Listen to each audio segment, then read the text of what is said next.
자, 이제 47강입니다. 우리는 지금 중세교회를 공부하고 있습니다. 책 229쪽입니다. 지난 시간에 스콜라 주의에 대해서 조금 공부를 했어요. 재밌었습니다. 스콜라주의, 신비주의하고 다를 게 없다.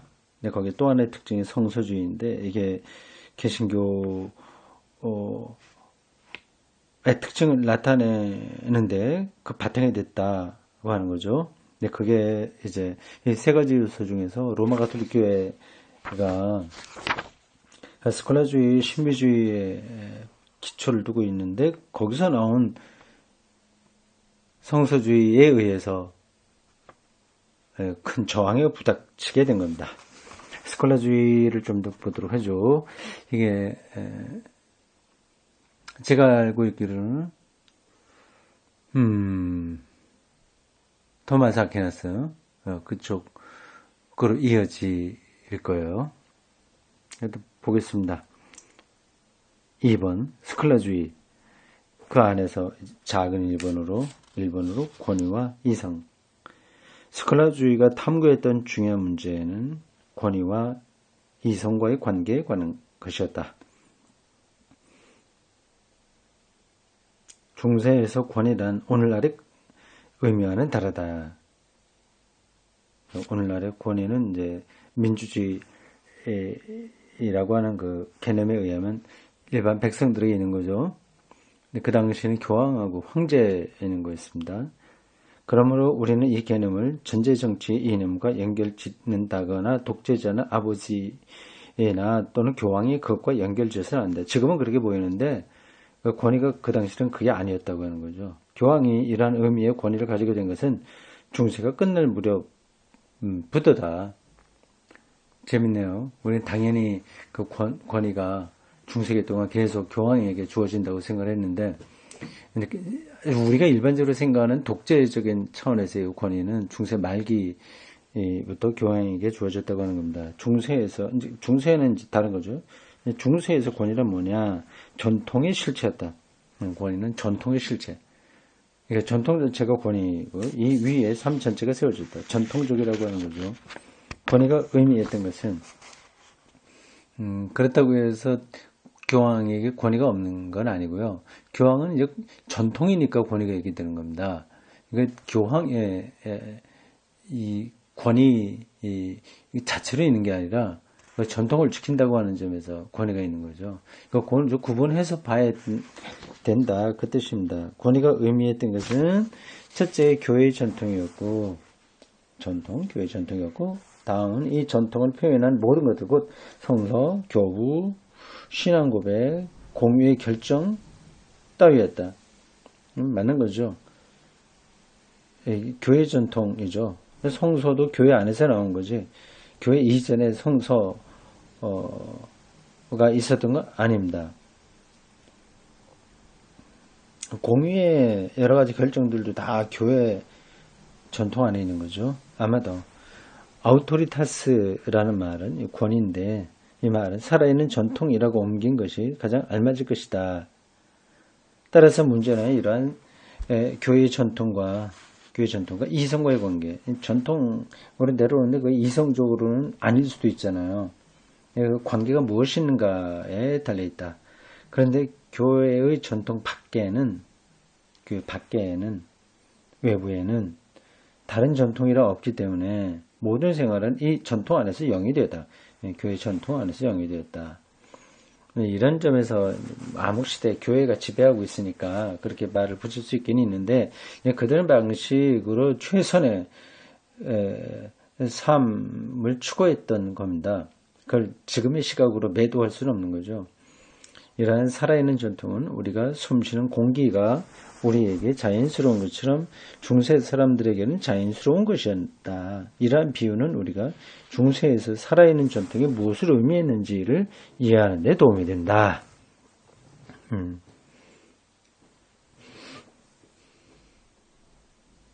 그렇죠. 그러나 이러한 전통은 모두 반드시 일치한다고 한정할 수 없는 많은 요소로 이루어졌다. 당신은 아주 자연스러운 거였지만 늘 그런 건 아니다. 그래서 없는 요소들이 그 안에 많이 있었다 하는 거죠. 이것은 태도를 결정하고 여러 가지 결단을 내리는 일을 요구했는데 이 필요성은 먼저 실천적 영역 곧 중세적인 삶의 터전이 되고 교회법의 영역에서 확실시되었다. 도구마 교의라고 하는 거예요. 도구마 교의는 교회법의 일부가 되었으며 삼위일체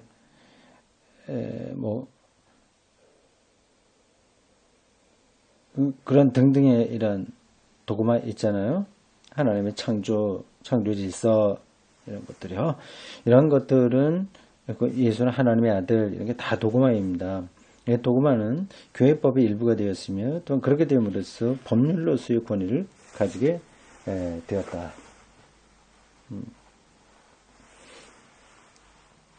교회법으로 성문화된 율법, 규정, 공유의 결정 따위가 지니는 다양성은 사람들에게 그것을 조화시킬 수 있는 능력을 요구했다. 여기에서 사람들이 사용했던 방법은 예와 아니오의 방법, 긍정과 부정의 방법, 곧 변증법이었으며 그 도구는 이성이었다. 그 당시의 어떤 사고방식을 제가 설명하는 중이에요. 그러니까 우리가 생각하듯이 무자비하고 무식하고 암흑이라고 부를 정도로 이성이 작동하지 않는 그런 건 아니었다고 하는 겁니다.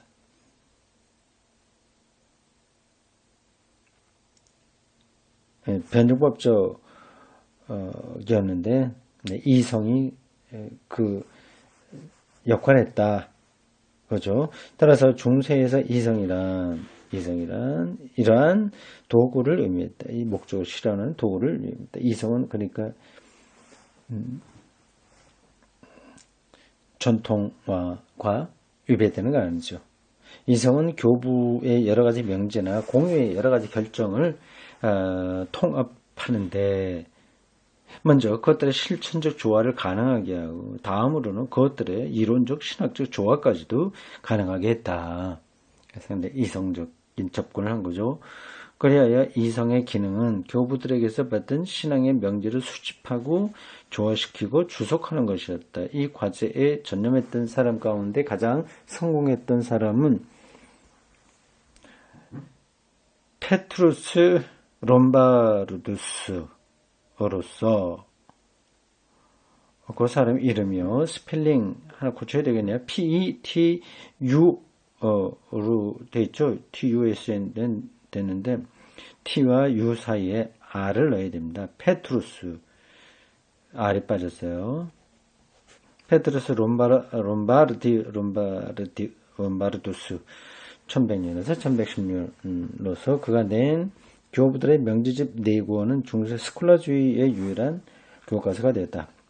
롬바르두스. 그래서 교부에 관한 모든 주석은 이것을 전고로 삼고 있다. 그러나 페트루스 롬바르두스 등의 저서에서 서로 조화를 이루고 있는 전통의 내용은 다시 이해되지 않으면 안 되었다.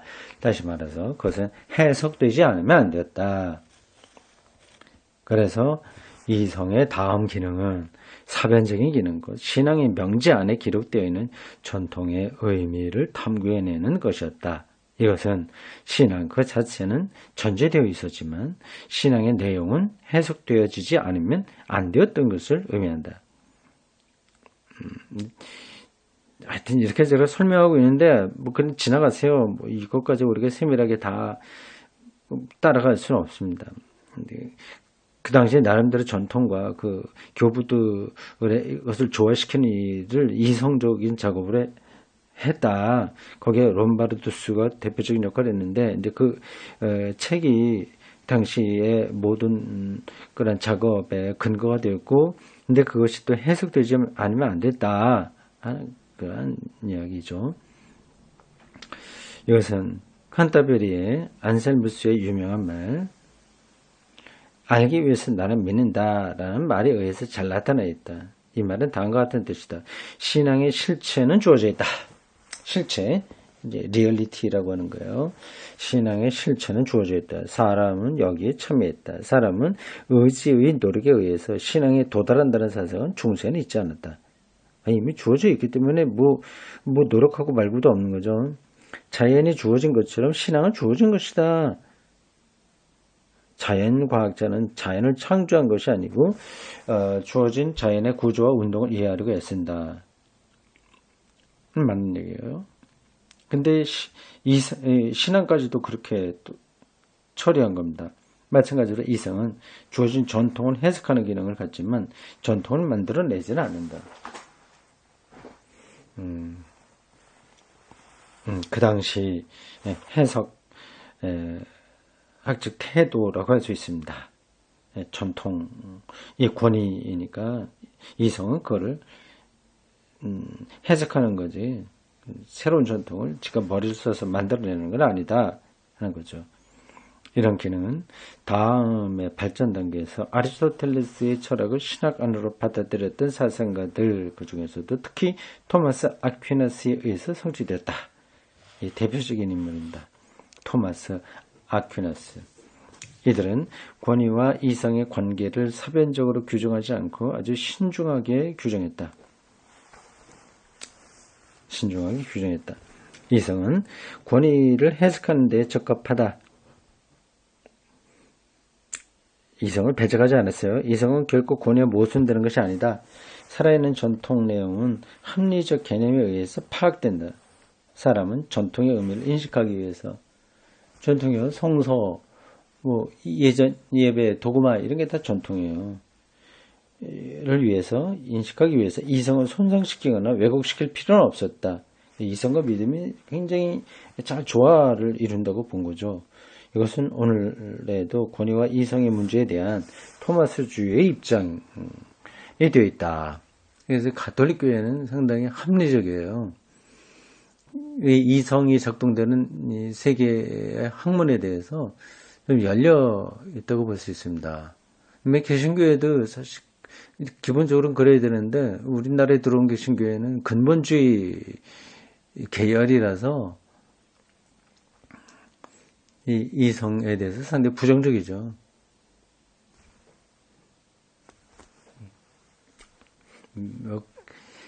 참 이런 문제를 한국교회가 극복하기가 상당히 어렵습니다. 한번 굳어지면 그게 몇 대가 가거든요. 그거를 지금 뒤집어서 근본주의, 문자주의 이런 걸 넘어서서 역사적이고 이성적인 해석을 성서에 이렇게 접목시키기는 요원합니다. 그러나 여기에 이어서 중세 말기에는 권위와 이성을 분리하려는 운동이 일어났다. 돈수 스코투스나 유명론자 윌리엄 오캄은 이성은 권위에 적합하지 않다. 따라서 이성은 권위에 적합하다. 따라서 권위를 이해하기에는 충분하지 않다. 그거 주장했다. 그래서 이 주장은 후기 유명론에서 다시 결정적으로 강조되었다. 유명론에서요. 유명론과 실제론의 논쟁이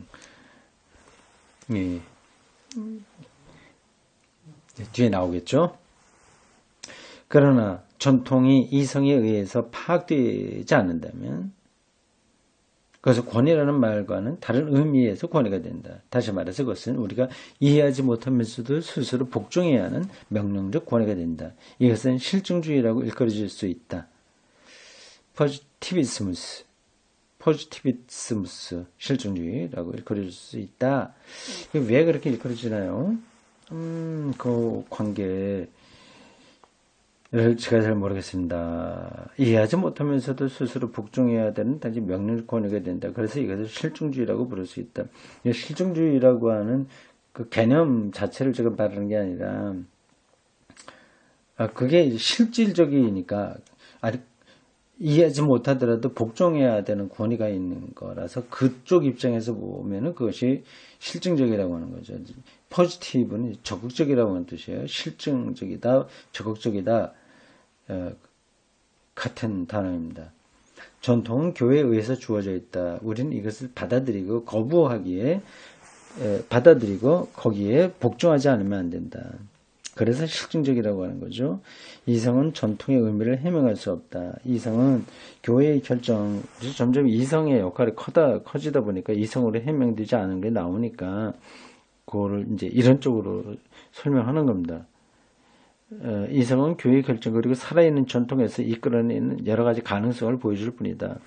이성은 개연성이나 그럴 수도 있다는 개연성이나 그럴 수 없다고 하는 비개연성을 추가할 수는 있지만 실제는 파악할 수 없다. 실제 리얼리티예요. 이거는 파악할 수 없다. 이성적으로 안 된다. 이성적으로 안 되니까 그럼 전통이 주어져 있는 거고 그것은 무조건 복종해야 되는 것이고 그건 계시에 의해서 우리가 따라가야 되는 방식입니다. 이성은 무엇이 일어날 것인가에 대해서는 말할 수가 없다. 왜냐하면 그것은 다만 신의 의지에만 의존하기 때문이다. 그런데 신의 의지는 비합리적인 것이다. 신의 의지는 자연에서 우리에게 주어진다. 그러므로 우리는 자연 법칙을 탐구하기 위해서는 경험주의자로서 일하지 않으면 안 된다. 경험주의자로서 일하지 않으면 안 된다. 신의 의지는 교회법에서 우리에게 주어진다. 그러므로 우리는 이성에 의해서 파악되지 않는 실정법으로서 교회법에 복종하지 않으면 안 된다. 복잡해요. 이렇게 막 작은 부분에서 얽히고 설킨 문제를 설명하고 있어서 단어와 개념 자체가 복잡하기도 하고요. 우리가 좀 힘드네요. 이런 것들은. 대충 그렇게 논란이 있었구나 정도로만 알고 지나가면 될 것 같습니다. 프로테스탄티즘에서는 이 곧 교회의 권위도 그리고 어느 정도에서는 이성까지도 끝장이 났다. 교회를 끌어내리고 성서로 들어갔고 이성보다도 믿음을 강조한 건 분명합니다.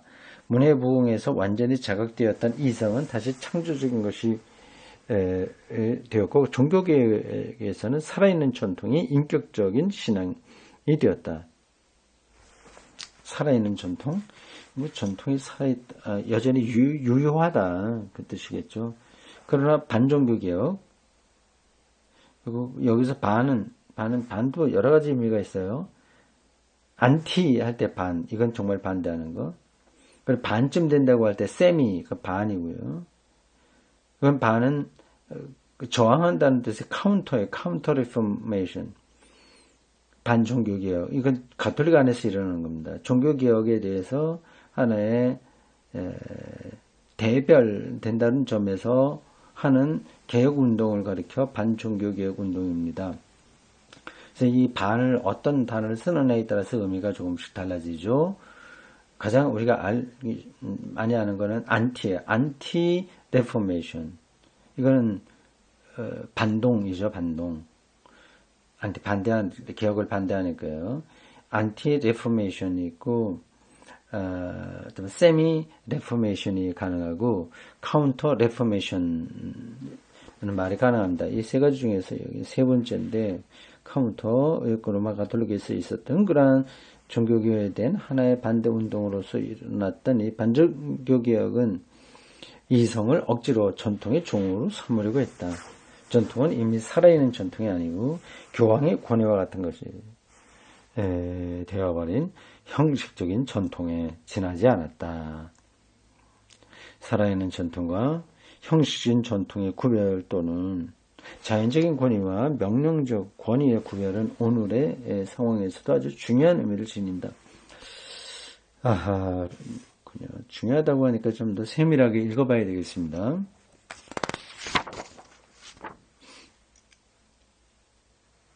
다시 한번요.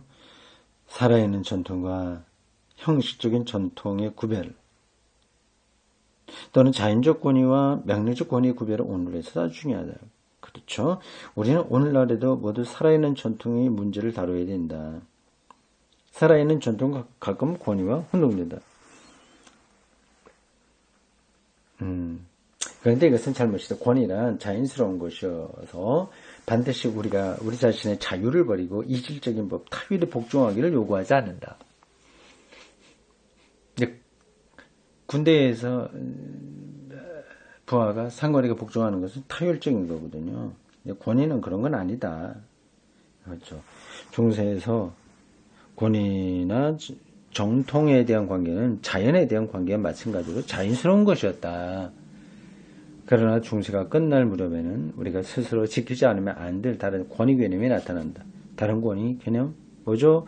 그것은 다른 여러 전통을 희생했고 어느 특정한 전통에 복종하기를 요구하는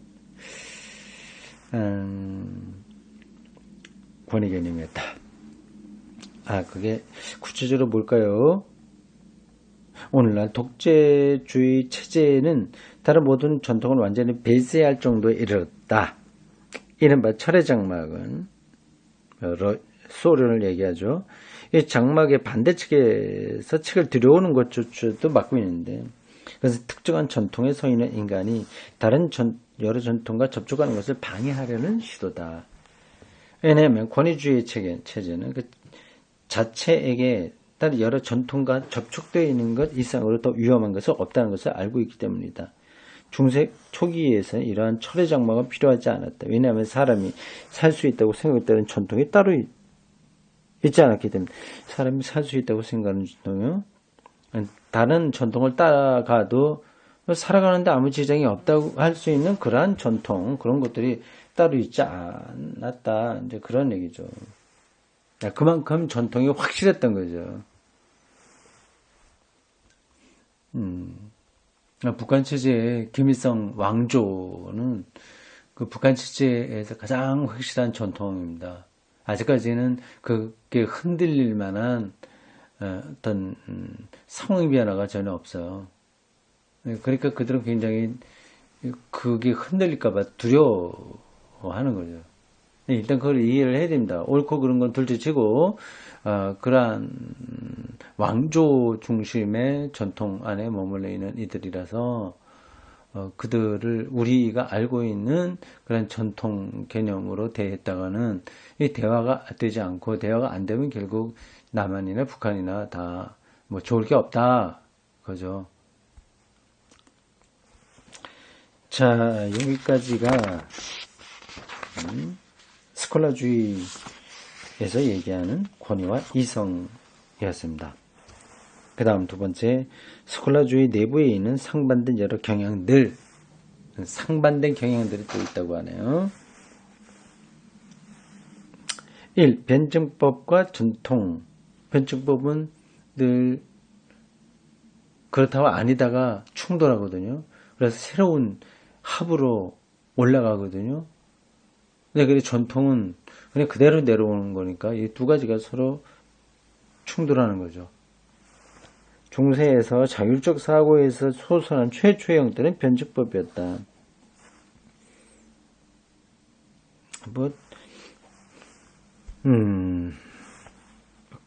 그런가요? 변증법은 물론 그 전부터 있긴 있었는데 중세에서 자율적 사고에서 소선한 최초의 형태로서는 변증법이다라는 건데 이게 뭐 그렇게 중요하거나 특징적인 건지는 잘 모르겠습니다. 따라가 보겠습니다. 이 개념은 역사를 거치면서 아주 많은 의미를 지니게 됐기 때문에 이 개념을 그대로 사용하기에는 이미 어렵게 되다. 다르니까요. 이 개념은 헬라어로서 그 본래의 의미는 협의나 대화를 가리키는데 이 협의와 대화는 하나의 문제에 관해서 한쪽은 긍정을 주장하고 다른 한쪽은 부정을 주장하는 형식으로 진행한다. 우리는 이미 교회법에 총괄되어 있는 여러 가지 권위나 공유의 결정이나 신학적인 교설들을 조화시키는 것이 실천적 이유로 하여 필요하게 되었다는 말을 했다. 변증법적 방법이 나온 것은 이러한 필요성에 의해서였지만 이 방법은 드디어 신앙의 내용에 대한 신학적 해석에서도 적용되었다.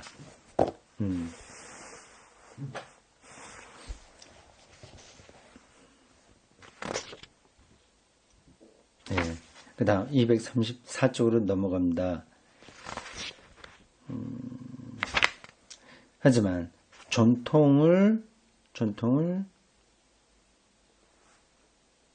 옹호한 사람들은 예와 아니오의 이 변증법적 방법을 위험시했다. 그렇겠죠. 시끄럽거든요. 아니오라고 하는 게 들어오면 토대가 흔들리거든요. 왜냐하면 일단 부정이 허용된 이상 그 부정적 입장이 어디로 몰고 가게 될지 알 수 없기 때문이다. 그렇죠. 이 변증법적 태도, 반대할 때의 반자요. 이 변증법적 태도는 중세 초기에서와 마찬가지로 오늘날에도 볼 수 있다. 우리는 근본주의자들의 경우를 생각해 보면 알게 될 것이다. 예, 근본주의. 여기는 또 꼭세 괄호로 꺾어서 전통주의라고 썼어요. 근본주의자들과 전통주의자들이에요. 이거를 전통주의자들을 정통주의자들하고 바꾸면 안 됩니다. 정통주의 신학, 보통 이제 신정통주의라고 얘기할 수 있죠. 비슷하네요. 여기에 나는 폴텔리가 바르트를 반대한다는 뜻으로 신정통주의자를 거론한 건가 했더니 그건 아닌 것 같습니다. 근본주의자들, 이게 어떤 건지 아시죠? 하나님의 말씀 일지미력도 고칠 수 없다. 이제 변경이 없다. 문자주의 이런 거 근본주의이고요. 그래서 성경에 있는 가르침들을 그냥 문자대로 잘 따르고 교회 전통을 이렇게 시대에 맞도록 적합하게 하려고 하는 노력을 다 부정하는 겁니다. 근데 그것도 강도에 따라서 좀 차이가 있죠. 아주 강하게 그렇게 하는 사람이 있고 좀 덜 그렇게 하는 사람도 있어요. 유사기독교인 여호와의 증인 이 사람들은 군대도 가지 않습니까? 가지 않는 거 아니겠습니까? 그러니까 근본주의적인 거죠.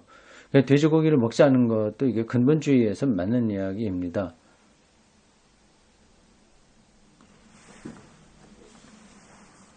미국에 이러한 근본주의와 전통주의자들이 좀 많아요. 독일에 비해서 훨씬 많습니다. 그거는 그쪽으로 갈 때 그 조상들이 되게 그런 사람들이었기 때문에 그래요. 청교도들이라고 하지 않습니까? 자, 그 다음. 이 시대의 교회가 너무나도 많은 부정을 허용할 수가 없었던 것은 다음과 같은 사실을 생각했기 때문이다. 노라고 하는 말을 용납하지 않게 되는 것은 다음과 같은 이유다. 곧 교회는 소박한 사람들에게 말을 전하지 않으면 안 되었고, 좀 위험하다고 하는 거죠. 성경 문자주의를 조금 양보하게 되면, 그러면 일반 소박한 사람들은 감당을 못하는 거고요. 교회의 전통은 당시에 있었던 유일한 전통이었고요. 또한 교회는 그 자체가 발전 강화하는 과정에 놓여 있었다는 사실이다. 그러한 부정을 용납하지 말아야 될 이유가 앞으로 이제 그 방향으로 나가게 되는데 그걸 지금 당장 부정할 필요는 없다. 그거 없어도 발전해 나간다. 그 얘기입니다. 그런 까닭으로 해서 마치 클레르보의 베르나르가 아벨라르에게 반대했던 것처럼 경건한 전통주의자들은 신학적 변증가들에게 반대했던 것이다. 변증은 늘 이런 변증법적인 방법이 필요한 거거든요. 사람들을 설득하려면 그들이 어떻게 다르게 생각하는지 그런 것도 다 말을 해야 된 거죠.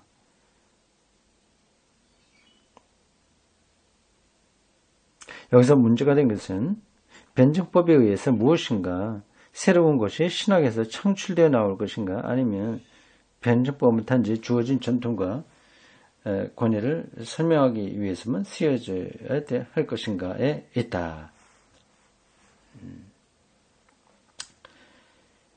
자, 거기까지 하겠습니다.